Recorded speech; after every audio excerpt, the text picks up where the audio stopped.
అతగాడి హయాంలో సుమారుగా 17 మెడికల్ కాలేజీలు వచ్చేసినాయి.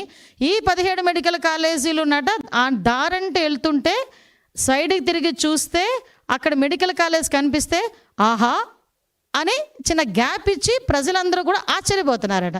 For example Madanapalle medical college అండి. ఇది మదనపల్లి మెడికల్ కాలేజ్కి సంబంధించి ప్రభుత్వ వైద్య కళాశాల బోర్డు అయితే మాత్రమే ఉంది. ఆహా అనడానికి బోర్డు ఉంది. సో ఇక్కడ ఫర్ ఎగ్జాంపుల్ ఇది మెడికల్ కాలేజ్ తాలూకా ప్రాంగణం కట్టడం.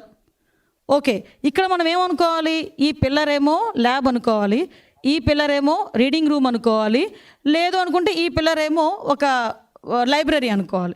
అలా అనుకుంటేనే తప్ప ఇది మెడికల్ కాలేజ్ అన్న సంగతి మన ఎవరికి అర్థం కాదు. ఒకసారి మీరే చూద్దరు కానీ ఒకసారి ఇది మదనపల్లి మెడికల్ కాలేజ్. ఇక్కడ చూసి ఆగి ఆహా అనే వాళ్ళు ఎవరైనా ఉన్నారా? మీ బతుకు చెడ అనుకున్న వాళ్ళు ఎవరైనా ఉన్నారా అండి? సారీ టు సే, నేను కొన్ని పదాలు తప్పట్లా.